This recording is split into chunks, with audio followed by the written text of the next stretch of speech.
Hello, today my guest is the wonderful Frankie Boyle, a neurodivergent experiential artist who works with light, space and sensation in a way that's instinctive, emotional and wildly original. Diagnosed with developmental language disorder and dyslexia, Frankie's mind doesn't follow convention, and that is exactly where her magic lies. She sees colour as emotion, she reads energy through light, and she creates spaces that aren't just beautiful, they feel alive. In this episode, we dive into what it means to design from a place of deep sensory intelligence. We explore how neurodivergence can be a superpower in creative practice, especially in a world where 20% of the population processes information differently. Maybe these are the people best equipped to detect what causes discomfort and to design the spaces that soothe, connect, and restore us. We talk about biophilia, the emotional weight of artificial light, rethinking education, and why sensory-aware environments are not a nice-to-have, they're essential. Frankie is bold, brilliant, and hilarious, and this is one of those conversations that rewires the way you should see the world. Let's get into it.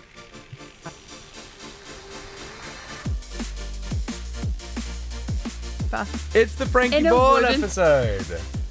People were wondering when we would be having our chats. Yeah, people were wondering if that comedian was going to come.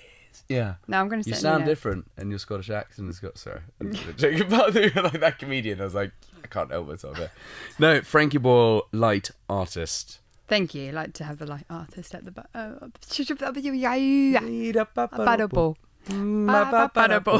roll the credits. So, thank you. You're welcome. Thank you. I always have so much fun hanging out with you. And so we're going to talk about a whole host of stuff today. We've got neurodivergence, we've got your creative process. And my jingle's going to be okay. The jingle's going to be good. I think it's just like a little sort of... it's more of a sensory... aesthetic edition. It's a sensory edition as well. What is that? What thing where you talk really loudly? ASMR. That's it. We're going to be doing an ASMR episode. Oh, yeah, lights. So... challenges and breakthroughs, neurodiversity as a design tool, the future of inclusive design, and a whole host more, because we will no doubt run off into some trails together. So, Frankie, awesome to have you. And would you be all right just to do like a little intro on yourself, your interests, of course, what you do for work? What do I do? It's a good question. I find light wherever I can. I am Frankie Boyle. I am an artist. I specialise in the experiential side, together with fascination of light and human behaviour, affecting the biological and psychological side of our brains. Like, light is a language that everybody speaks, whether they are aware of it or not. And I suppose where it all just starts is curiosity. It's just curious about how, why people integrate and feel and connect through spaces, why certain levels and wavelengths of light and just colour affect us in different ways. And I think it's a forever investigation. And if I can try and just highlight the nuances and the essence of what sunlight and artificial light can give us, that like stimulate those emotions, it's fascinating. It's an awesome way to explain it. You just summed up like everything I love about light in one go. But you have a particular sort of connection with colour, right? So you said that your brain processes light as emotion, like synesthesia, where colours essentially sort of speak to you and they're a bit more visceral. Can you describe so basically I was diagnosed at the age of 7 with a speech and language disorder, now known as DLD, which is developmental language disorder, which, let's be honest, doesn't mean anything. What it means is it's the dysfunction, disbobulation of language. Like a bit earlier, I muddle all the words together. It's a bit like having Play-Doh with language, so I get a little bit of this word and that word and just stick it together.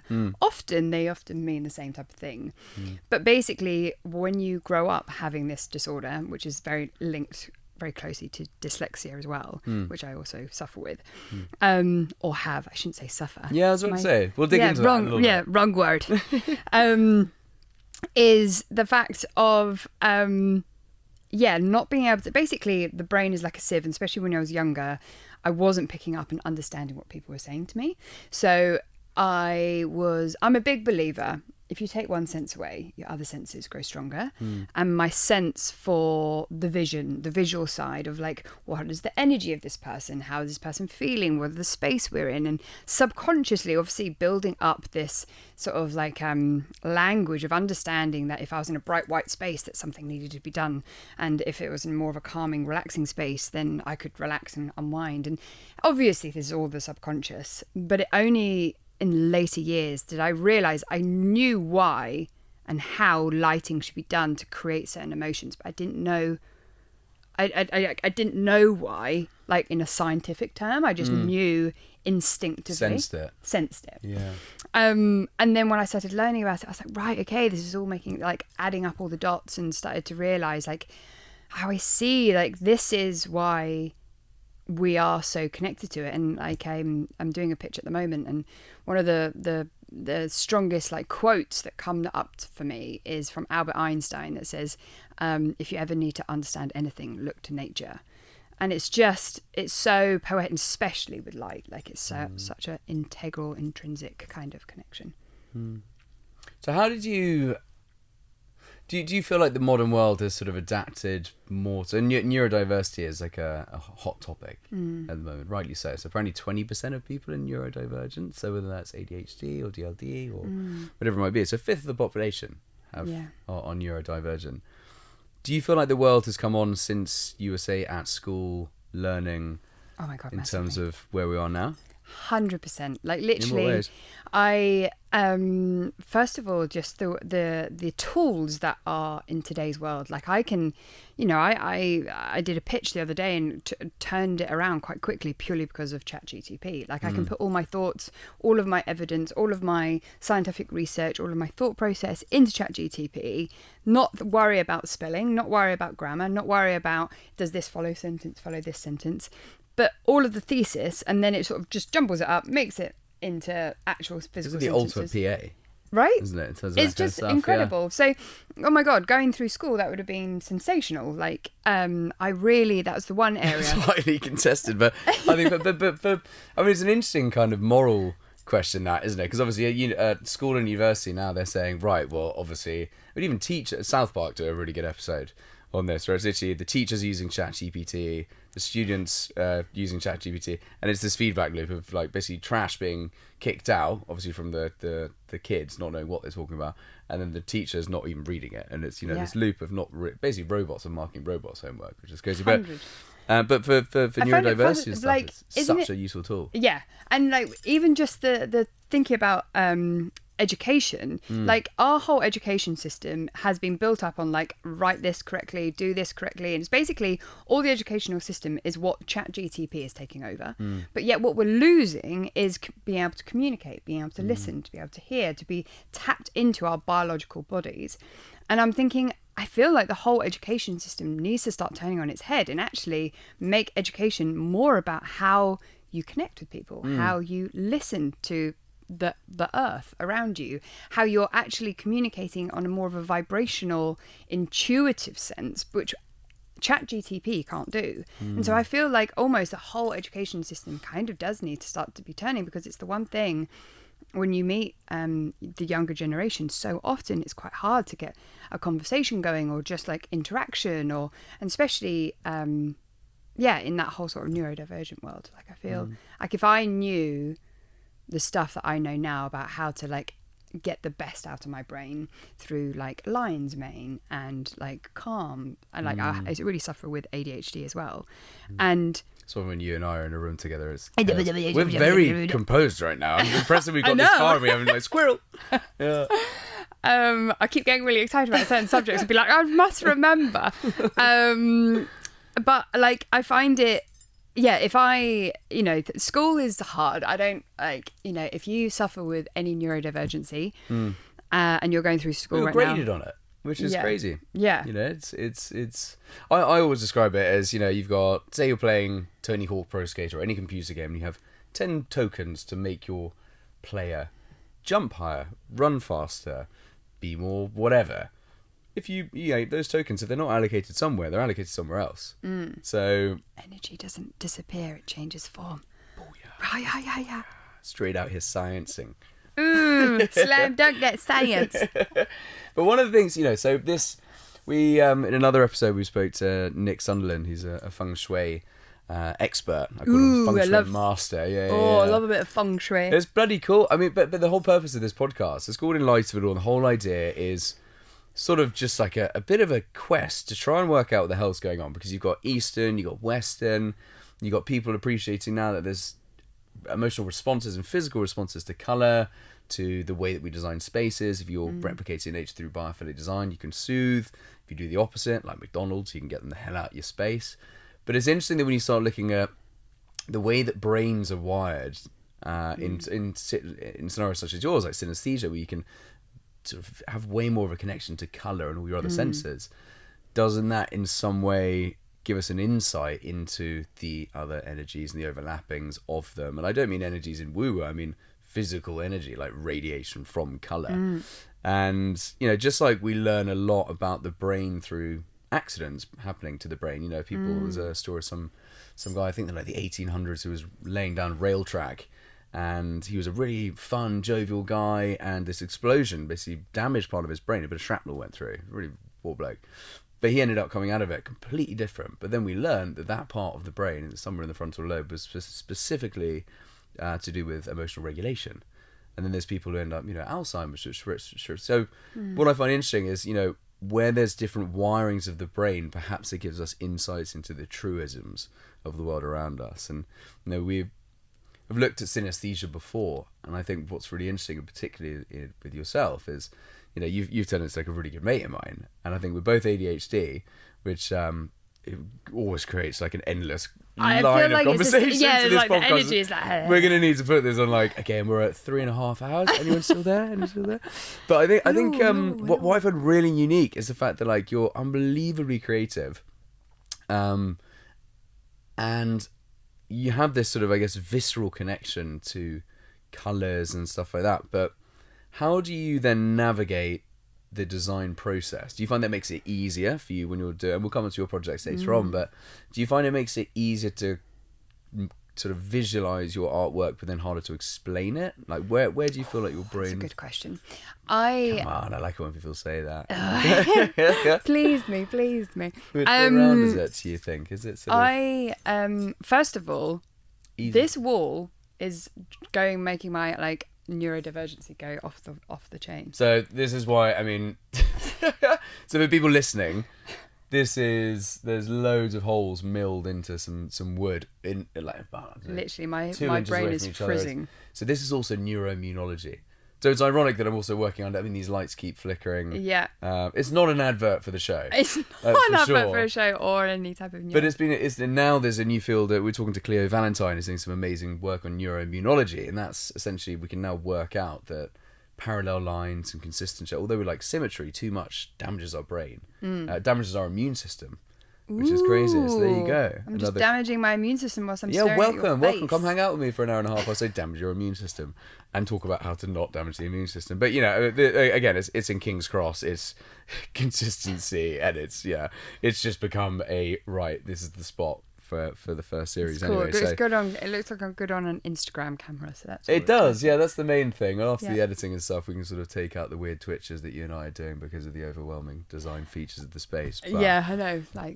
But I was thinking maybe I could put my coat behind you. But yeah, you were saying, so your ADHD does. Sorry. So your neurodivergency. It was a really good question, which I just completely. No. So your neurodivergency kicks in with what patterns like this? So visuals. So I know that I am. Well, the thing is, you don't know what you don't know until you don't know it or know it.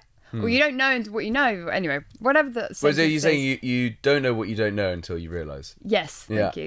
Much. Till the curtain drops. Yes. Yeah. And so therefore, in this room, I would have presumed everybody's brain would be frizzing right now, trying to understand the environment. But when you ask other people, they're like, no, it's normal. That's fine. It's like, oh, okay.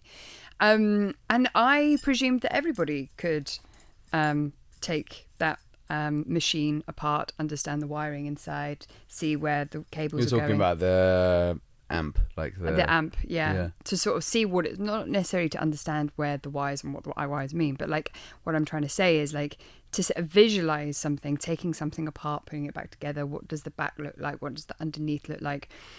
And I then start to realize that other people don't have the ability to think visually. And that for me is still mind-boggling, because my brain is like, any time I close my eyes, it's a bit like, you know, sometimes you see those AI paintings that morph really quickly into different things and they're constantly changing. That's basically what my brain does anytime I close my eyes. So it's like your brain is working overtime. So to then try and use that in the positive sense of like, okay, so when you come to a room and they're like, okay, let's have an immersive experience, and you're speaking with either a brand or a location, and they're saying, you know, possibly what should we do in this space, and our theme and our brief is about this, and you know, straight away I'm just like sketch, throw it out, the, you know, sketch, scrunch up the paper, throw it out, sketch, scrunch up the paper, throw it out, and I'm just like, and then probably some people really struggle to get that. There's a left brain creative, I can't remember, right brain, left brain. Some people literally can't tap into that, but you're literally going next. Yeah, and I just thought, again, I thought that for especially creatives, and then I spoke to another lighting designer the other day who was extremely successful, and he can't visualize anything, and he said, no, I have to draw everything up, and I was like, whoa, that would be mental to try and draw everything up. Like, that surely would kill time. Like, and then you're like, God, I'm really lucky in the fact that I can just like sketch it in my head, like, nah, that, you know, and then we did a installation at Light 24, which was a 2-day install, and in my mind we'd sort of come up with this concept, which was a way to be able to sort of turn something around for really low budget. And when I arrived, the hallway was so much wider than I was expecting, so I was like, okay, so my vision is complete. And so I was just having to stand in the hallway just for a few hours, being like, what about this? No. What about this? No. Yeah, I remember what I saw.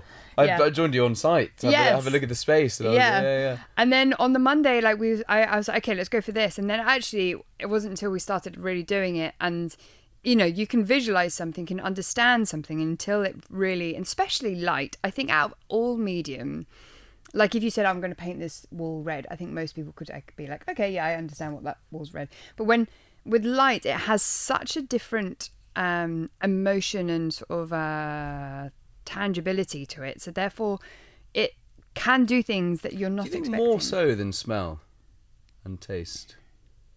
Because that's what I'm going to eventually, you know, after I've sort of got the groundwork in and I want to start looking at the other senses and trying to sort of compare them and look at that as a kind of, you know, so it's in light of it all, but it's in light. And of it all, right? But you know, it's everything, starting with light. So it's nice. I think the thing is with light, it works with atmosphere, it works with texture. Where I feel like smell, possibly, I'm not a spell. Or I would love to be a spell scientist. Not a witch. I'm not a witch. I'd like to be one. Off I go. I grabbed my cape. Like, I don't think if you put me into a really furry wall with lots of different smell, it would smell different to being in a room with straight walls. And I think that I've forgotten my whole point. So we were talking about whether you were saying that you think light is the most impactful way of changing the sort of experience of someone in this face. 100%. More than smell? I think so. Don't get me wrong. Smell is it's the strongest emotion. Like, therefore, if the smell comes in, it is the quicker trigger. Quickest one to draw you into a memory or a place or a... Yeah. So I think with then using that as in conjunction with light. It's so not used. Yeah. In the built environment either. Big up smell. I know. And that, again, is a very, on subtle levels, very subconscious, which and again, very emotive. So I've started actually spraying one of my sculptures with a perfume, just so you then understand that Linked smell. chocolate. Yeah. Links. No, be a real man. Higher than higher quality than that. So I mean, do you find that your neurodivergency, you know, your hyperfocus and stuff, helps you see the devil, i.e. the details in your projects a little more? Arm yourself with the holy water, for God's sake. So, do you reckon? 100%. Like, I wouldn't do what I do without my neurodivergency. Like, I don't think I would be this much of a geek or fashionist. Well, I think it's just like as interested in. Yeah. I was thinking that ultimately we're all geeks about some things. You know, the generic male one would be you're not a geek if you're obsessed by fantasy football, but that is still geeking is just extreme interest. Yes. People label it. Yeah. So what's your extreme interest? Just like, admittedly, when I start talking, sometimes I don't understand how people aren't fascinated by light. And what I really do not understand is... You've had it up to here, haven't you? Right? Literally, like you walk into somebody's living room and they have the overhead light on and it's dark and that light is really bright. Now for me... It's effecto. The ones above our head. Yes. How much are you going to dim these down? Right. Let's put these side lamps on. There we go. We have light. And We have chill. lift off. There you go. Feels a hell of a lot nicer. We could put that one on. Anyway, it's too far. It'll do. It'll do. I'm sure they can see us, hopefully. Hello. Yeah. Especially even after I've told my friends, you know who you are. I've told them, look, guys, don't put that overhead light on. Especially not that colour. Come on. Like, they still do it. I don't understand how they don't realise that is really uncomfortable. This is one of the big things. So this podcast studio, which we rent, there's you can't see it, but behind the camera you can see it up there. It's a giant, it's like a professional studio light. And the first podcast that we did, I was like, I guess this is normal. And like halfway through, I was literally like, oh my God, fuck this thing. I was so tight, like my body was just tense, and it's stressful anyway, you know, sort of like doing the electronics and stuff like that. And just like you, the difference that I feel when it suddenly went off, I wonder if it's extreme to other people. So I wonder whether, you know, I sit in a restaurant and my wife won't worry at all about the intensity of the light, whereas I'll be sat under it going like, but I need to move tables. This is way too intense for me, and it's making me not enjoy the space at all. Especially when you start fixating on it. Amount of self-talk being like, Frankie, it's fine. Frankie, it's fine. But do you think it's... So were you sensitive to that? Because again, it's that thing you said earlier, which is you don't know something that you don't know, right? Until the veils drops and you go, how did I not realise this? And often for me, that's very much an in-body thing. So I didn't realise that when I was in the underground or in an airport, I'd feel really, really, really, really tense. And I'd come at the other side and I'd be like, oh my God, I feel like I'm chewed up and spat out. Then I learned about this light stuff and I wear blue light blocking glasses. And I got off the plane and I'm like, not a problem at all. So I wonder whether people are just running around. And the interesting thing is, you know, the science shows that everyone experiences benefits from biophilic design. Yes. From certain lighting, from certain wavelengths at the right time, contrast, texturing. You know, we can see in real time the visual cortex lighting up when you're looking at a more complicated object, like a sort of grazing of a wall as opposed to a room being floodlit, and you get more pleasure from that. So we know. I just wonder whether it's about mass education and trying to get every single person on the planet to understand that they could be a little bit less anxious or stressed or whatever it might be, based on the fact that most of the planet is living in cities and in bright white boxes, and you know there's literally solitary confinement conditions in a lot of scenarios. Not all of them, but that's why when you go to like a whiskey bar and it's a lovely low lit orange, which is, you know, people grazing yeah. It's I think it's all about, the thing is, in today's world we're just getting more and more and more and more numb to the world, and I think very few people know how to tap into their bodies. Like, say, how is your body feeling? And I think some people, because we're going at a million miles an hour. Yeah, like people actually, I think can almost be in pain and not even realise that they're in pain. Their nervous system and the way that they're communicating is really like taught, and like, you know, sometimes you realise that people just aren't in tune with their bodies. And then this goes back to their earlier point about education. I think we're teaching everyone to be like, you must read this essay and do this and do that. But I think the way that we're going to have to combat the world, like basically AI is rising. and who knows if AI is going to come and take over the world. It looks very highly likely. Only 2048 is when AI will be at level intelligence as human beings, which means that will be the era where we actually join with them and become some sort of new species. Yeah. Which So is therefore, mental. the only way that we're going to not necessarily beat AI, but The at least conversations be you have after 5 pints of bitter. to be in level playing field with AI is to know that we are very different. We are biological beings that are connected to Earth. 4 billion years of evolution. We are driven on carbon dioxide. They are driven on silicon. We have to understand that the only way that we're going to be able to understand how to be the best that we can be is by tuning in and understanding how our bodies are feeling. Take away all the external energy that we're literally just pouring out of ourselves, of, any type of social media, screens, bad lighting. Keep all of that energy in store. Allow our brains to be connected. Allow our bodies to be connected to the Earth. And I think that is how we're going to start actually trying to rise together, because otherwise, that's the thing. I think If we don't slow down, and one example I always use is like, I've never had. I always, I can be a bit of a tight bastard. So I'm like, I don't need a massage. I'll be fine. I'll do some stretch. And after a while, I'm like, I really actually now am at crunch point. I've been carrying stuff on my back. I've been running around. I've had 6 meetings a day. I'm doing this on the other, and I have a massage. And I'm like, oh my god, why didn't I do that a month ago? Yeah. And it's that same thing. And even this morning, it was, it's been crazy, just sort of running a company and trying to do, this stuff on the weekend and, evenings, all that kind of stuff. And I was like, you know what? I had a meeting cancelled this morning, and I was like, okay, I'm actually going to do 10 minutes of meditation. I did it, and I came at the other side, and I was like, why didn't you just do that a week ago? But it's difficult. It's difficult to stop. And I think, we sprint at 1,000,000 miles an hour. I wonder whether... it's interesting, isn't it? Because to bring it back to sort of, I'm hypersensitive to it because I've got PTSD, which has now been dealt with, but I think maybe at some level it hasn't, which is why I'm still very sensitive to this stuff.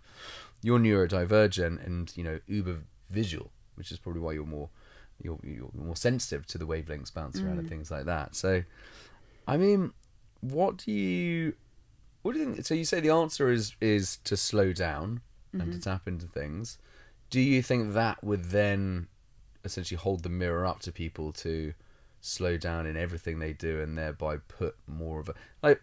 I find the best food I cook is when I'm really wanting to cook that meal. And I can taste when I've rushed my food because everything's just slapped, bang, da-da-da. But when you're really doing something with craft... So have you seen the film Surf's Up?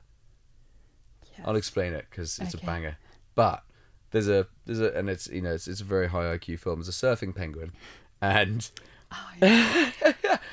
and he tries to make his surfboard, and he's actually like, yeah, of course I can make a surfboard. He's like hacking at it, and it just cracks, and it's crap. And then I don't know, 45 minutes after his montage of self-discovery, he comes back and he's like, okay, I found my Hawaiian coolness and calm, and he makes just carving it, really enjoying it, and that kind of stuff. And I feel like the whole process of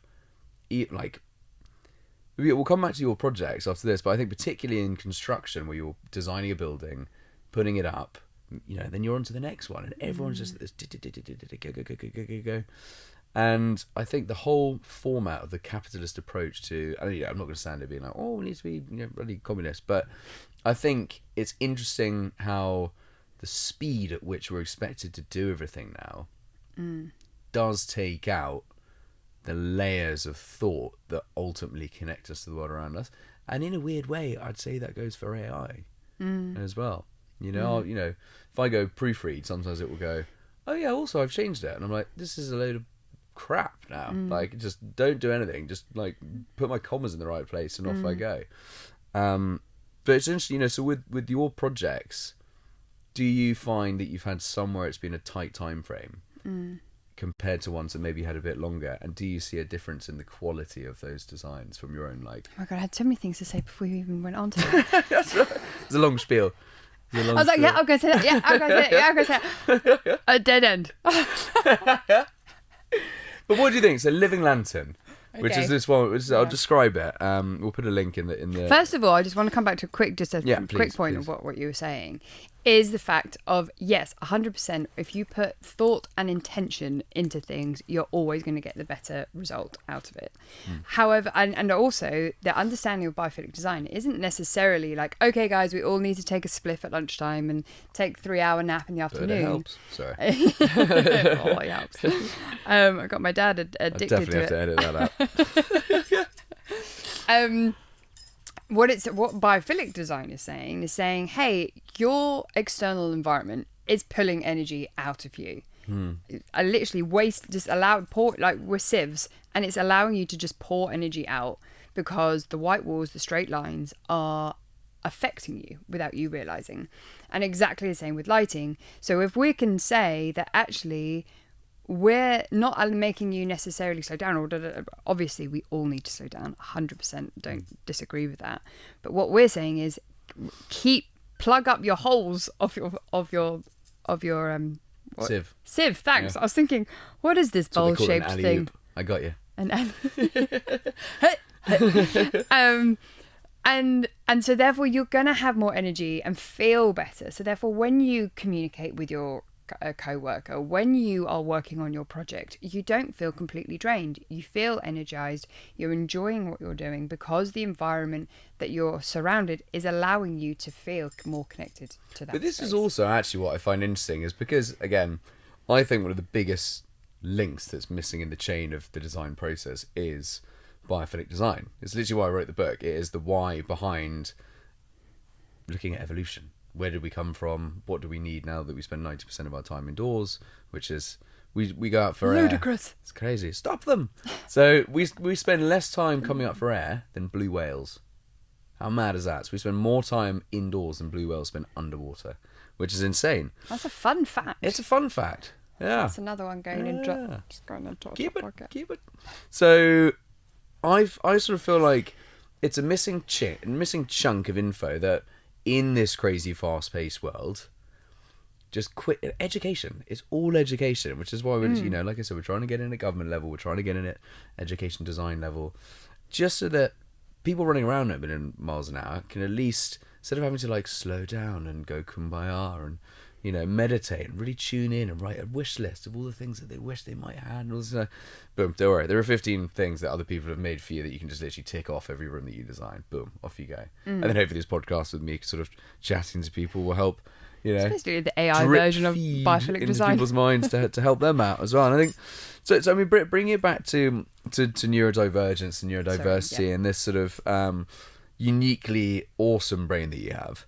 Do you find that it helps you spot things that others might miss within your own designs, or is it heightened awareness, or is it hyper creativity, or does it change? I think it's a bit of both, to be honest with you. I have always had this ability, and when I was younger, I only sort of realised it in social situations where I can see the world as everyone sees it, and then I can almost switch to this other side where I just see light and I just see the reflections and like hone into when someone's talking to me how the light is interplaying on their face and the integration of that. And I think I have a heightened receptivity to the movement of things. So it all taps back into neurosthetics, which is obviously seeing the beauty in the patterns within nature.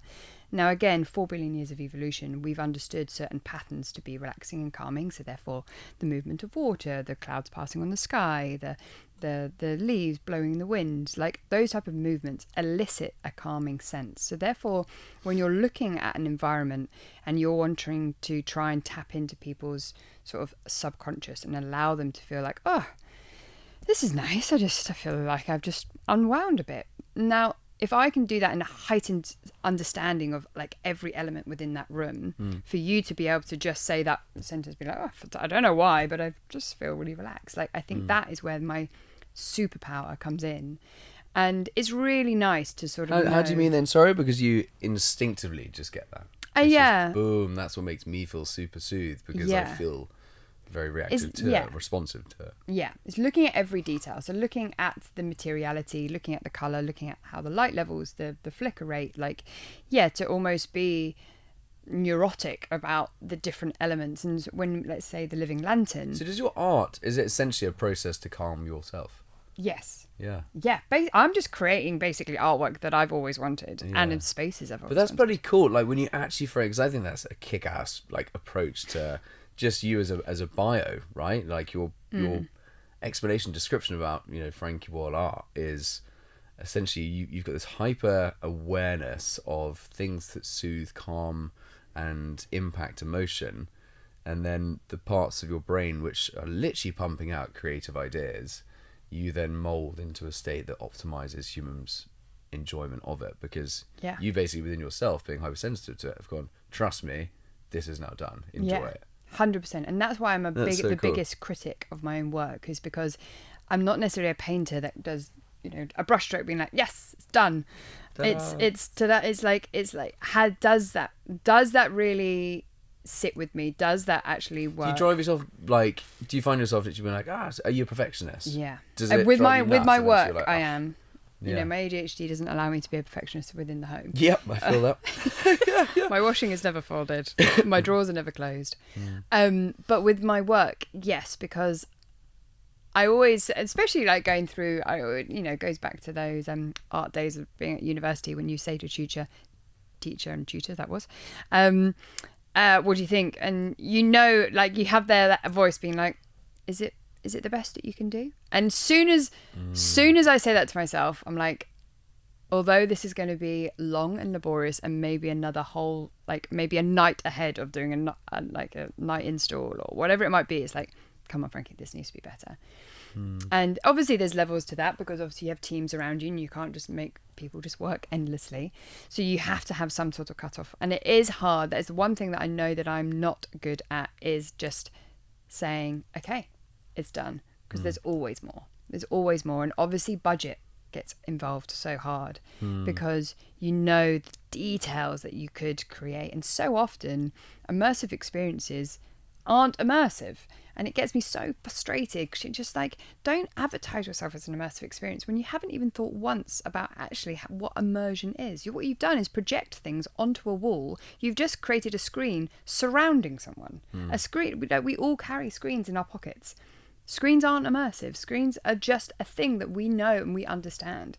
Projecting that larger and bigger, you're just making a gimmick. You're not making an immersion. You're not allowing someone to feel like, okay, I'm within something, as in like I feel connected to this thing. And that's where I suppose when someone tells me about a brief of like Magnum ice cream, we wanted to shoot them, they came to me and they wanted to shoot them, sorry, that was my ADHD, let's say that again. We wanted to shoot all the people that ate Magnums. 10 sentences in one. Magnum ice cream, they said, okay, it's the launch of our 2 new products, the Sun Lover, the Stargazer. Like, what are we want to do something light based, but we don't know what. And I was like, okay, well, the 2 ice creams, they're obviously in the universe, obviously let's shoot them up into the universe. Like, how do you do that? Okay, how do you create anti-gravity? You create pattern recognition, or you create like infinity with mirrors. You don't allow someone to understand that this is a wall, this is a floor, this is a ceiling, everything needs to look modular. Like, looking at all the tiny little details that our brains would try and basically understand a space. It's our autopilot, tapping into that autopilot and being like, okay, that you're going to try and look for this symmetry, this type of texture to understand this type of space. So if we switch that around, maybe your autopilot will actually be immersed because you think you're somewhere else. So it's just understanding the way our brains work. And that's why I find psychology so fascinating. Even just like when you go to like therapy and they're like, okay, your subconscious often can be like, isn't it like our conscious is an ant running over some hills, and we realize it's over some hills of an elephant's back, which is the subconscious walking The completely. monkey brain, or whatever they're called, which is literally with symbols going. Ooh, ooh, ooh, Yeah. Right. Okay. There's that old thing. Yeah. And it's so interesting when you are close to other people, you can see where they're going wrong or but when it's yourself, you don't realize you're self-sabotaging. You don't realize you're going around in circles. You don't realize these self-talks that you have without even knowing. And that's why I do what I do, is because, again, going back to that whole thing of like, I know that I feel more myself and I can connect stronger with myself in environments where I feel like, okay, I feel seen, I feel calm. And if I can do that to other people, then at least I'm helping just 1% of the population to be able to be like, okay, and relax. Love that. 1% of the population would be massive, so that would be great. Nah. Dream big. Dream big. Bigger. Yeah. Out Well, of the zero. North Star. Okay, here's the North Star. I'm going to put it out there because I've been busy all morning with meetings. The North and Star just infuriates me. It really does. The South Star, well on it. But you Don't think talk you're better about than us? the West. Anyway, sorry, that was so random. So busy with meetings, especially with my brain, because I have a processing disorder. So therefore, understanding what people are saying to me takes up 10 times harder than any other normal human. So therefore my brain is working overtime. So sometimes when I come out, I do feel like I'm fizzing. So, and I thought, I can't go into this podcast fizzing. Let's just lie on some ground and let's try and get rid of the fizzing. And it literally just lying on some grass, being grounded, get back up, had some blueberries, absolute winner. Like, I was like, okay, we're back to... I might have one of these. Yeah. And I think that if we can create... The thing is, it's nice weather today. And in London, there isn't often nice weather, or lesser part of the year. Sorry, I'm going off on one, but this is... if I can create spaces within the wintertime or colder times that basically it's like a park. You can go there for 5 seconds, you can go there for 5 minutes, 5 hours, whatever it might be, but it's about you connecting with the space. You don't have to be... Your biophilia installation at Canary Wharf was absolutely epic. Thank you. Loved it. It was so cool. And it was, of all, I mean, there were some really great displays of it. It was the one which I went to which truly calmed me. Like, I really felt, I was like, oh, God. And it's cold. It's November or something, isn't it? So I was like, right, this is an intense week time of the year. And it really, I don't know, it's interesting you talking about, because I've never actually heard you explain that the one thing you're trying to do is really give, obviously yourself the calm, because you're the master at soothing those additional senses that might stimulate you, and by doing that should be the most enhanced version of calm to other people listening or watching that display. But it's really interesting when you say that, I've seen it, and then again, that whole, I didn't know I knew that until you just told me. Yeah. It's a really stupid expression, that, because it's also like, you only learn what people tell you. It's like, yeah, true, But it's interesting that it's round in my head, and I'm like, oh yeah, it's that ta-da moment where I'm like, that makes so much sense about your artistic process. How did you learn about, you're talking about reflections and mirrors and all that kind of stuff to create that space effect for Magnum? How did you teach yourself all this? How did you learn it? Is it just sort of, you've got some sort of mad scientist layer where you just have... I know you love dichroic. And dichroic is your favourite. My God, my dichroic is like my child, like my inner child. Yeah. I get really attracted to fluorescent colours. And they energise me. I remember being in a art class at Art Foundation. My tutor said, oh, classic Frankie, she's picked up the fluorescent whatever. Some sort of pens or something. She's painting the walls now. She's painting the walls. And I said, there's something about this that really calms me. And I suppose it's not calms, it's I kind of connect with it. It's like this really visceral kind of energy in the colours, and it's what you tune in. How I teach myself, I suppose, to be honest with you, it's just about tuning in of like, okay, what does need to happen if you send someone to space? It's not necessarily like I've read a book, obviously, because I'm very dyslexic, or listened to a book, I should say, like, how you create these things. But it's just using your initiative and also using your... one thing, a few times when I'm in situations, I see for me, the blatantly obvious thing in the room isn't the obvious thing for everybody else. And that sometimes really frustrates me, because it will be in a business meeting and I've already seen that table is bright blue underneath, so therefore I'm already going to think, okay, so that's bright blue, so therefore, well, we couldn't have a reflector, I've gone like 3 steps ahead, and then 10 minutes later people are like, oh, that table is blue underneath. And it's one of those things of like, oh, I thought that was obvious. So bollocks. Yeah. And so I have to sometimes say the obvious thing, but it's a really stupid thing to say, well, say the obvious thing in the room. Because I'm like, okay, well, we're sitting on a green couch. Now, I'm hoping that you probably already understand that we're sitting on a green couch. So you don't necessarily say it. And so for me, I think that what comes naturally isn't necessarily what comes naturally from everyone else, which is a nice feeling to be in, because you always often can feel like you're sort of like the lesser, especially being grown up with neurodiversities. You're always different, you're always lacking, you're always behind. And so therefore, when you're in spaces that you realize, actually, I am like more, Hyper aware of stuff. Yeah, 2 or 3 steps in front of people. And you have to remember that is where your head is, because so often you forget and you like. So how did you learn how to actually create your installations? Where was your training? What was your background? So I was always really into art. I was always into design technology. I actually went into art foundation. So anyone that's in the art world knows that they have to finish school, do an art foundation before you go to art college. You can't art university. You can't just go straight to art. Mainly because they always think that, and rightly so, because I wanted to go into fashion. I can't think why I wanted to go into fashion, but I did. Oh, there's colours. I mean, it seems to be like colours and texture and the way it makes you feel. 100%. Yeah. Anyway, I was at art foundation, and my tutor was like, just so you know, you're shit at fashion, but you're really good at product. And he said, you're really good at light. And do you realise that everything that you do is with light? And I was like, what? I was still completely oblivious to the fact that everything revolves around light. Anyway, so I was like, okay, well, product design is my thing. And because I realised I had this ability to think about 3-dimensionally, I then, when I would go into the workshops, and my university course was wood, metal, plastics and ceramics, and then you specialise within those materials after the first year.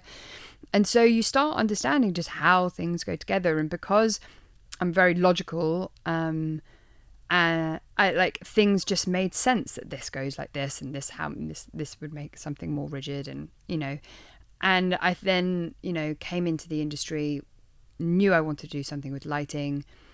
Actually approached I was watching Strictly Come Dancing, and I thought, yeah, lighting on here is cool. That's what I'll do. There you go. I approached him. I emailed him being like, yeah, I'd love to do this lighting. And then he came back to me within half an hour. I said, yeah, come meet me on the set. I love your portfolio. No way. And I was like, what? Awesome. Anyway, a very long story, which I will not go into. But basically, I apprenticed him for 6 months. And at the end of that 6 months, he said, well, you're a woman in the industry, so you won't get anywhere. So I was like, it was before What? them. Yeah. Said that? Yeah. He said, well, yeah, and he had his own reasons for saying it, but it was before the Me Too movement. And I know that is bad. It shouldn't be, I should have more agency than that. But I was young. I just believed him. I was like, oh, that's such a shame, because this looks like my ideal career, but I can't do it. So I then went into prop making. And so I did prop making for about 6 years, and I got thrown into loads of, because I'd already sort of got loads of contacts within the entertainment world, I then started making lots of props for like Strictly's and X Factors and Celebrity Juices and all of those things. And, the amount of things that you get given, being like, make a potato statue. You're like, okay, okay. And it was like, suddenly you just had to think quickly on your feet, especially because they're live TV shows.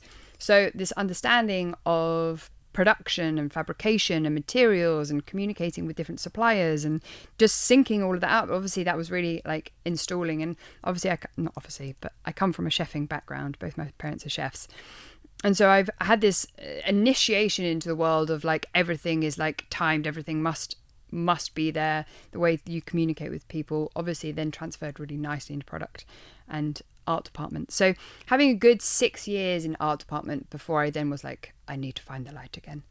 And then I created this product that I really wanted to get into market, and the whole story there is approaching a lighting company and just about getting there. And I worked very closely with them for 3 years, again being their main designer of making these beautiful props and costumes, and being fascinated by molding my two worlds together of like, okay, well, this is LED strip, this is a human body, this can't rip and is very fragile. Obviously the human body needs, and they're aerialists that I was creating these suits for, and they need to expand and contract for their breathing, and so to understand, like, okay, well, this was the Glastonbury Arcadia stage, isn't it? Yeah. So I'd created this suit, and I was trying to work out how I could make something really durable, waterproof, expanding, like hard, like every different part of the body needed a different type of like material. And again, just using logic of being like, okay, the forearm doesn't need to necessarily twist and bend. That's a sturdy thing, so we'll mold it with these plastic bits, and I also this plastic channeling. And then I wanted the light to be neon. So I was like, okay, well, what can I put in the silicone to make it neon? And I was like, I can't put milk because like milk, you know, anything kind of milky, because it was dulling and it wasn't really working with it. And then I thought I need some sort of crystal, but I can't use glass because that's quite scary. So I started using sugar. So I actually then started mixing sugar and silicon and realized I had this really lovely neon. So I was like, okay, this works. So it's just understanding different materials to try and then like with the solder joins, like creating these little springs. So therefore, when the solder joins moved, they weren't pulling and breaking. They were like having their own springs attached to them. So I suppose just like hyper focusing in tiny little details. And I made these costumes for Feels like your brain almost is like a visual version of AI or CAD, where you can literally, you know, you're saying that you're able to put, you know, take this amp or, you know, processor, whatever you call it, take it apart and put it back together again. You know, it's almost like your Iron Lady, where you can literally just, you know, they have, what's it called, like Cosmo, whatever his assistant is. He goes, right, okay, expand it, okay, now spin it around, okay, now discombobulate it, and they're spinning around all the components and stuff like that. You're able to do that at such an interesting level that I don't know. I think it's really, really, really unique. It's like a heightened sense of how things work. Yes. And with that, then, do you think, you know, heightened sense of how things work?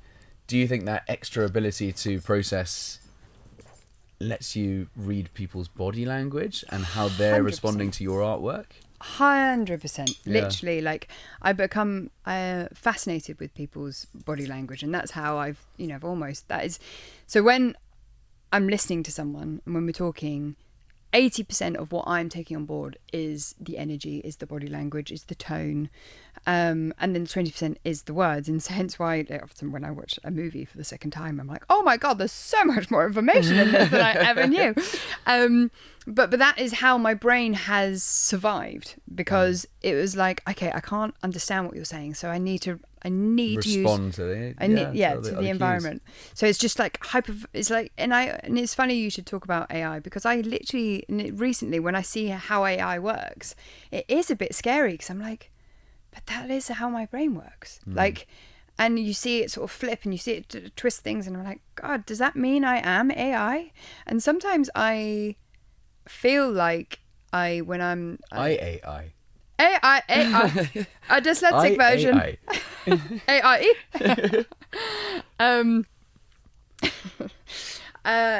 So you can immediately see, you know, if someone's walking up to the Living Lantern or the Magnum or whatever it might be, you suddenly go, oh, you can pick up very quickly how they're responding to that. Yeah, obviously everyone is different and everyone has their deep-rooted, dare I say, issues. That's a terrible way of saying it. Yeah, we've all got problems. We've all got problems. Stick it on the bar. Yeah. Yeah.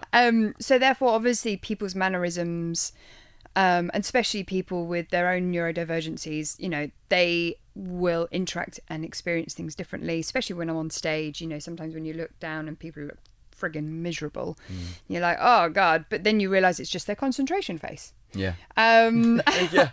And you're like, hope. Yeah. It's the crying that really panics you. Yeah, the screaming, running, throwing things at you. They really like me. I don't know why. You guys, stop it. So yeah, within reason, like, you know, I can't say that I'm like, yes, I can read everybody. But I definitely have a sense of people, and yeah, I'm very well known to, like, you know, when people say, oh, I absolutely love that person, sometimes I'm like, something about them just unnerves me, and sure enough, little down the line, I'm like, yeah, that was, it's just something's off. It's just a heightened sensitivity to things, which is positive and negative. It can be really negative sometimes in the way of, like, you just want to shut it off, you know, especially if you're having, you know, a conversation with your partner, and you don't want to know that they're necessarily thinking like that. You just want to, yeah, I don't want to know that. All right. You know, and I'd much rather be just tuned out to things sometimes. And I'd love to be able to turn it off and on. So this is you seeing energy as colour. Yes. Right. So have you ever spoken to feng shui wizards or witches, masters, about how, because it'd be really interesting to get you to speak to, you know, maybe do a follow-up episode with you and Nick, or just have a night in the town together. Was any excuse? But it'd be really interesting to see if there is, like, because we were talking about if you need healing in a room, metal is the component which basically adds healthy sort of energy Did not back into- know that. That is a Neither did really I. fun Yeah, fact. yeah. I wouldn't have expected Listen that. to the epi.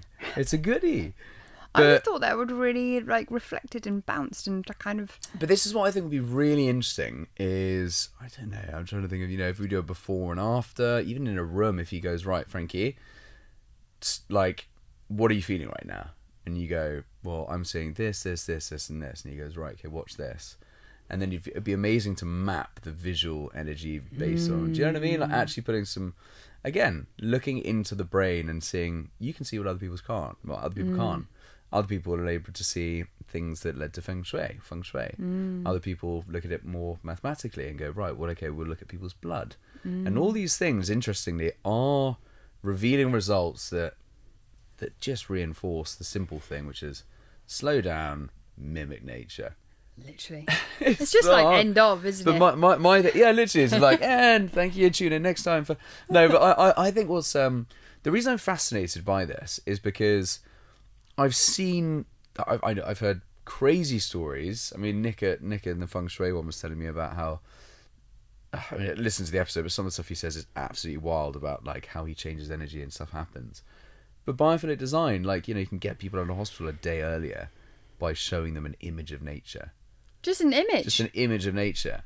Wow. But then you start thinking about like all the 15 principles and also all these other things, like, your neurodivergency and your synesthesia and being able to see energy and you viscerally calming pieces down your artwork or heightening them up, whichever you want, based on your intuitive energetic connection. Like it's a, and again, I know it sounds really woo woo. I don't mean energetic connection. I quite literally mean light, color, sound, that kind of stuff. And the vibrations that do increase hormone levels or heart rate and blood pressure and all that kinds of literal reactions I so often in the body. Try and like integrate myself within the crowd of like my artwork and just sort of hear what people say, because obviously, and I know that I can go to places and be like, what the friggin' hell is this? So there's a part of me is like, oh, I'm going to hear myself somewhere in the crowd.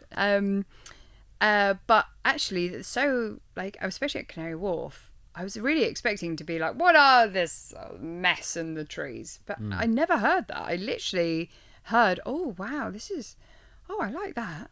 And it's like, oh, I feel so much calmer. And then I did the same biophilia, but I did an immersive dining experience. And I I saw did that was really cool. Yeah, it was really nice. Again, I was sort of like waiting by the window for a doggy bag. I was like, this is really cool, dude. yeah. And like someone, and she didn't even know that I was the artist. She didn't even know I was in the room. And she was just like, oh, something about this is making me feel really at ease. And I just thought, I literally couldn't have anything better. Not even said to me, because she's not even saying it to me. She doesn't even know that I'm the artist. Just putting it out for you. It's just literally like I am putting the art. And then when enjoy. people say, "Oh, so what's your artwork about?" Like, yeah, I have all of my thesis of what my artwork's about, but my artwork is for other people to experience and integrate with. I know you use science a bit in your... Just a little bit. Just a little bit. Just a little bit. lot. But what came first? Was it... The egg. The egg. This is a century-long discussion. You just cracked it like that. Nice. There you go. It's just a yolk. There you go. Brain scrambled. Come on. Keep up. So, what about science? So, using science, have you found that you're researching the scientific proof of what you've been feeling more now?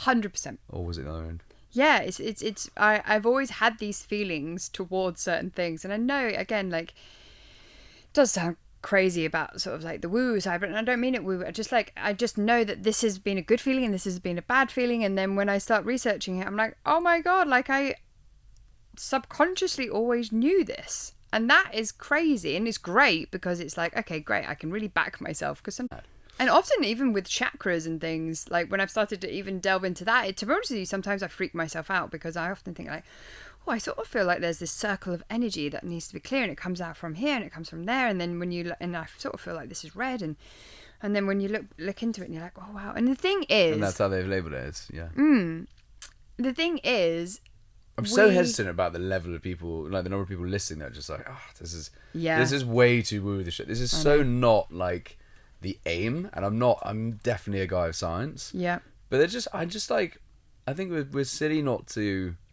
at least keep our minds open about the possibility of multiple perspectives of stuff that all seems to be aligning. The thing is, back over 4 billion years of evolution, we had intuition, and intuition was our survival mechanism.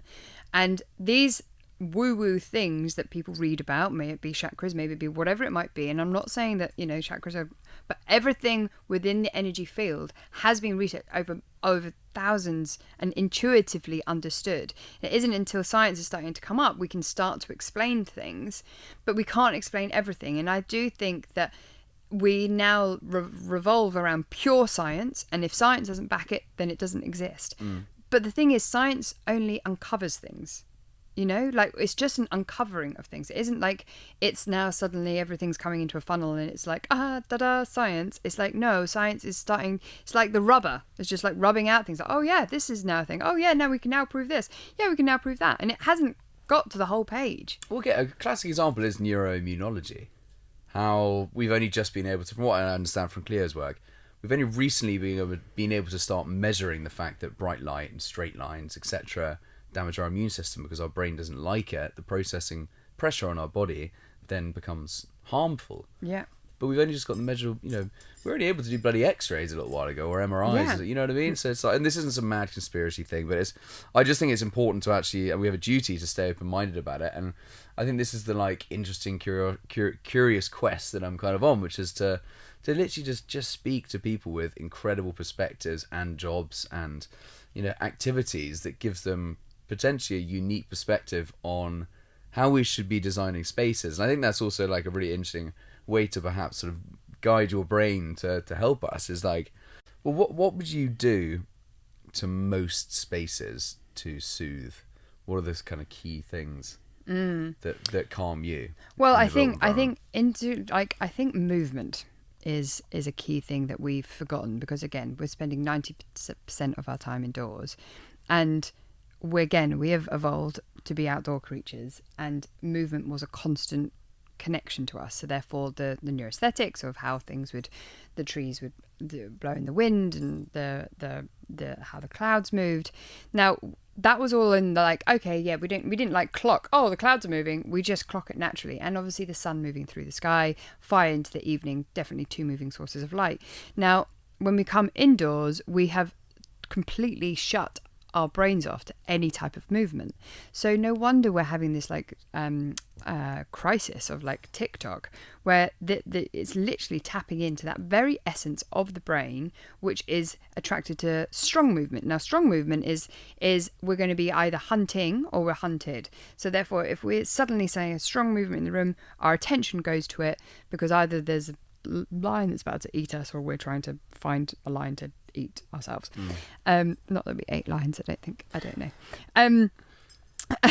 Come back to the subject of the room, and I think it's key to be in spaces with dynamic lighting, with the ability for shadows to slowly move, to materialities that calm. I think movement is such a key interplay to be able to tell your subconscious and relax, everyth's going to be okay. It's rather than this smooth movement. So therefore, just basically mimic all the different types of, a shoal of fish, a bird.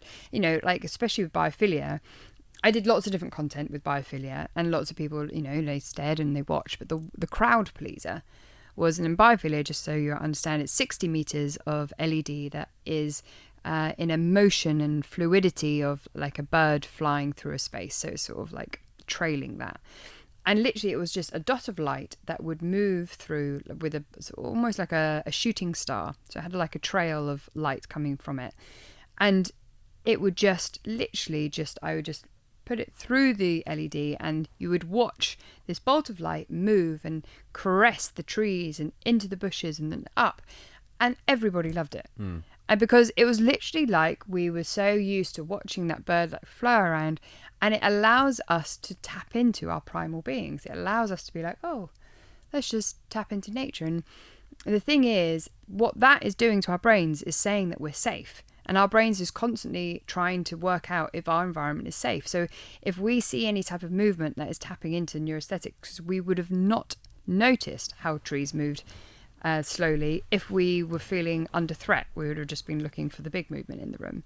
So therefore, the more that we can tap into the smaller movements, which is basically saying to our brain, you are safe, you are calm, you can relax, look at the bird moving through the trees. Do you think we're in a new era where, obviously we're aware of neurodivergence and hypersensitivity to bad design? Yeah.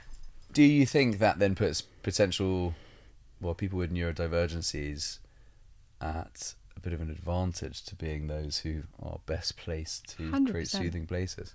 100%. And it's really interesting because I actually had a meeting with someone the other day and she said, Frankie, I think you're going to love this information. I've just been diagnosed as being autistic. And I was like, oh, wow, okay, great. And I said to her a bit later on, I said, out of interest, and she's pretty high up in what she does, very high up in what she does. And I said, out of interest, did you see neurodiversity as a lesser before you became it? And she said, yeah, I did. And I was like, so interesting, isn't it? How society is still, if you are neurotypical, still seeing neurodivergent. It's like, oh, like, okay, well. And she said, so often we would have events at work and it was all about neurodivergence. She said, well, I don't need to go to those because it's not about me. It's like, and it's interesting that it's only you when you find your tribe, are you part of the tribe? But if you see it as a lesser and you're not connected to it, then maybe they see me talking about the fact that I'm spicy. That's it. Honestly, if anyone listening has the power to rephrase the way that the design industry describes neurodivergency, it's them with spice. Yeah, and we love spicy. Them. Yeah. They're Yeah. because it seems like they're almost the magicians, right? And it is this, there's the tapestry of the world around us is so brilliant because of all the different minds in it, and I feel like it'd be a real shame if every single person just had, the questioning and querying the rule book is what keeps development.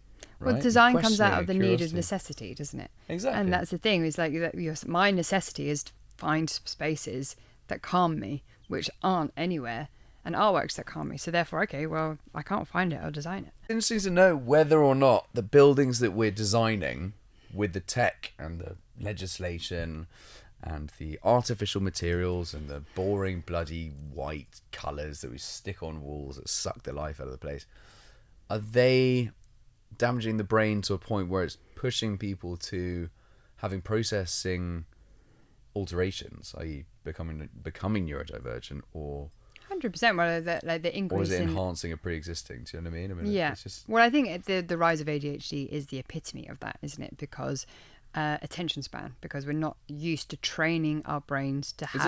Is this fact as well? Because I'm not. I have no idea. So I wonder. Yeah. There's obviously been ADHD for forever long, and actually we just made really good hunters because we were the people that actually super noticed. hyper aware and hyper aware, and we were. That's basically what a hunter was. Now if I see like a big dilly line coming at me, I'm like yeah. I got you. Oh, yeah. I'm gonna get on there you. With my net and my trident. I'm riding it. Spearing at the door before it comes open. A light here for Jesus Christ. It came above. So if you could rewrite the rules for how studios for how studios hire designers, what would change? Would it be less portfolios, more sensory tests, or Yeah, it's a good question. He's got two. He's got two great questions. Two. Who knows? Tail is wagging. I think obviously people need to know, like I know that I am very powerful in what I know and my visual and my problem solving, and you throw me into a high intense situation and I will survive 100%. I kind of thrive on that.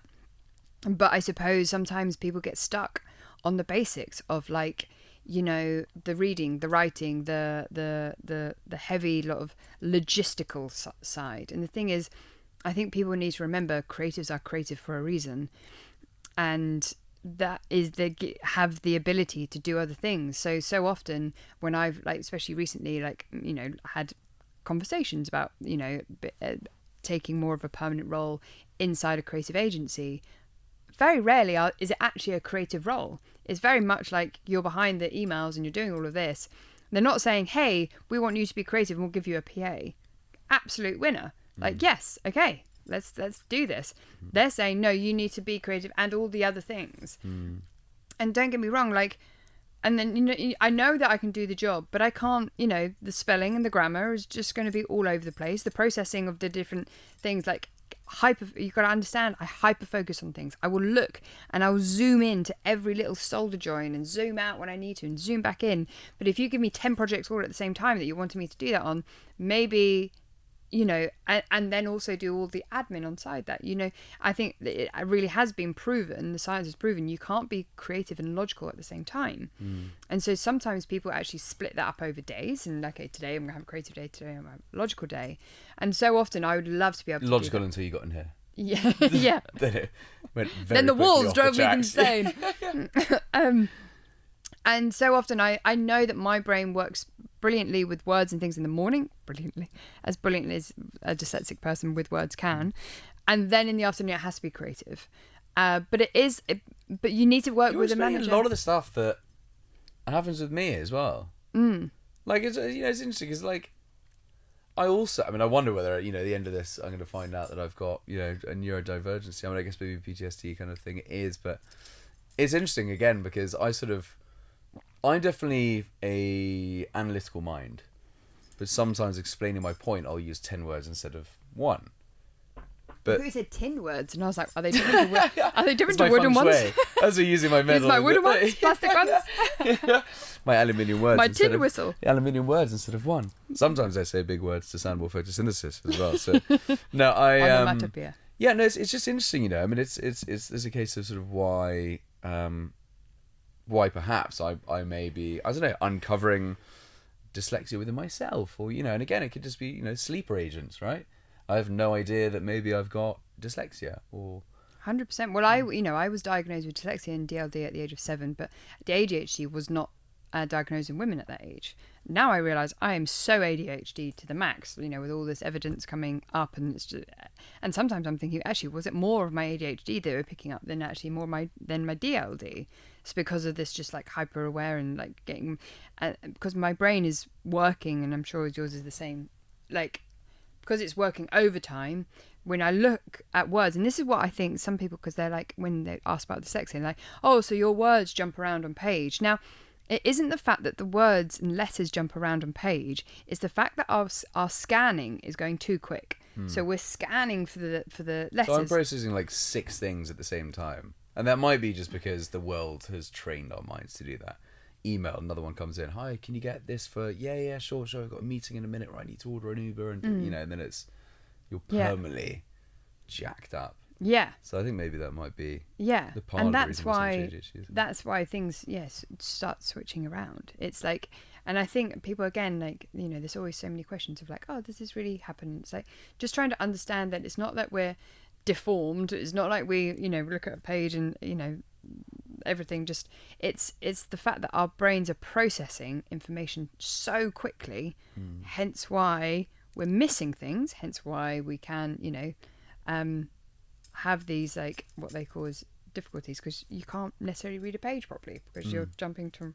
The thing is, I can scan through books at 1,000,000 miles an hour, and but then I can capture that within my brain and then keep it like an encyclopedia. Ooh, wow! But I can't remember someone I would have met 2 days ago, unless I've had like a proper conversation with them. Do you know what I mean? It's like, hey, how you doing? But I mean, sense of direction, or like I'm trying to recall a restaurant name. Sometimes I go to restaurants and I'm like, God, this place is banging. They're like, mate, you've been here before. I'm like, great, I've enjoyed it twice. Like, but it's crazy. So it's just sense of brains work in different ways. Massively, like a sense of direction. Someone can take me to a place once, and I'll know how to get there for the second time. Ended up in France. You hit the little, you've gone too far. So. I needed to like twist this way. You know, when right. I mean, to be honest, we're kind of towards Zen as well. So, I guess as a sort of a final thought. No. No. Don't do it to me. Do you think that No. okay, Frankie Boyle, everyone. No, do you think in 50 years' time, if we look back at the spaces we're designing, the fact that it's kind of highlighting the damage that it's doing on human beings and the focus it's put on people putting their hand up and saying, no, this isn't quite right for me, and that's highlighting, say, ADHD or autism or whatever it might be in a wider number of the population that perhaps wouldn't have realised they had something that would be essentially an oversensitivity or alternate processing, whatever it might be. Do you think in 50 years' time, looking back at all these neurodivergents putting their hands up or, you know, being struggling really with the environments in which we live, do you think that they would say that those are the individuals that were truly connected with the way that we need to live? 100%. I definitely. Ladies and gentlemen, Frankie Boyle. And mic drop. 100%, because we're basically history always repeats itself, doesn't it? And if you look into other societies and situations, you think that they're the negative or that isn't, and then you realise actually they were like, oh no, we were right all along, that these are the reasons why these people were working like this, and actually this is the reason that this happened and this happened, and I'd love to have an example, but there's so often these things happen. And you know, just because our brains work differently, and I don't know why society holds the ability to be able to put one letter after another letter and call it a word and then read that word, and that is how we analyze our intelligence, rather than can you take something, form it into something else, twist it, shape it, build it, connect it, understand how it's going to, you know, like that isn't seen as intelligence, that's seen as some sort of weird thing. Well, even at school, I wanted to do photography, and they were like, nope, you're doing chemistry, and I was like, okay. I was like, I want to be creative, because I didn't actually realise I was a creative until about 5 years ago. Oh wow, Which that is was bizarre. that was I a was late coming to. But I creativity. am. It's like, and it's also I think it's Ian McKellen or someone who says, you know, just draw, write, poetry, short stories, paint, whatever you can do, form something that will light the spark of creativity, because that is in essence your soul. Yes. But there is an element of that being completely extinguished through Industrial Revolution and us being forced into school systems that print out little lawyers and doctors and stuff like that, which is great. It's a really important part of society, but it's so true. So the artistic creative art form, like the side of the brain, is so bloody important. I think, you know, like you've got to you can't just hone in one part of the brain. If you just think about everything that we've been discussing, is about like the variations of the senses that heighten our connection to space. And it's exactly the same about learning within our brain. If we just concentrate on one very specific area, let's say doctors who are just like, you know, like, well, actually doctors, like, they look the whole anatomy, so they have to be some sort of visual processing there, because surely they would have to, anyway. Problem solving and connecting the dots between different Yeah. organs, whatever it might be. And, yeah. you know, and trying to fix this, like, you know, human body, which is just the most amazing thing in the world. But, you know, even was it Albert Einstein, when they dissected his brain, because he was also a violinist, and he was really good at the violin with his left hand or something, it allowed the brain to, like, because obviously the more you learn, the more your brain gets you swell.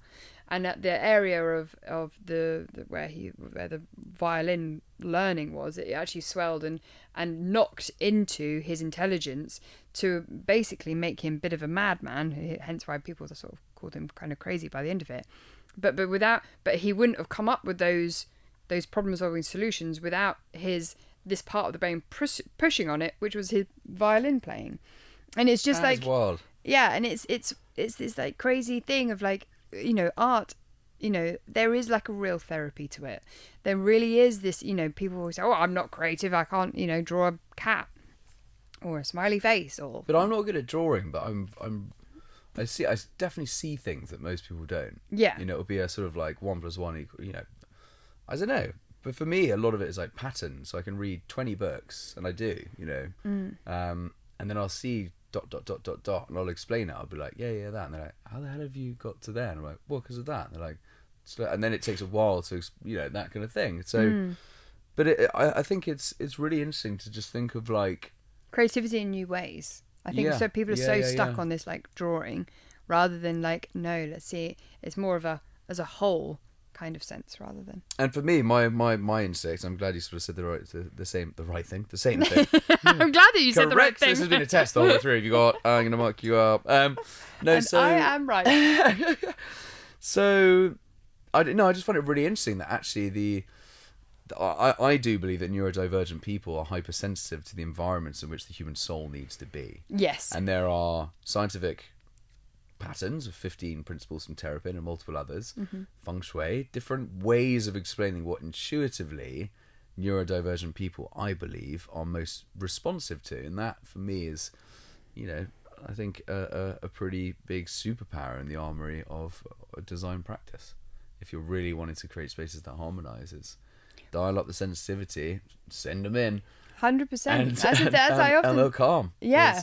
I do think it's like, that's the thing, although we have, I create spaces and I know that this will intrinsically connect, and sometimes people are like, oh, okay, interesting, but they're not, again, tapping into really listening to their body to being like, oh yeah, I feel relaxed, but it'll be afterwards. They just feel like, afterwards they say, oh God, I feel so much more relaxed. But again, they won't even necessarily put the two things together. But that's the thing. If we can, people who with heightened sensitivities to these things can be in control of environments and spaces and ideologies that people should be more connected to, then hopefully we'll create more of a collective consciousness within society itself, and they're therefore be better species. It's a lovely way to leave it. Frankie, thank you so much. It's been it's always so much fun having chats, and I'm glad that we got the lighting sorted. I know. I literally, as soon as I went off, I was like, there we go. Case in point. Well, thank you so much, and looking forward to getting this out to everyone. Yeah, no, I'm excited. Thank you for inviting me.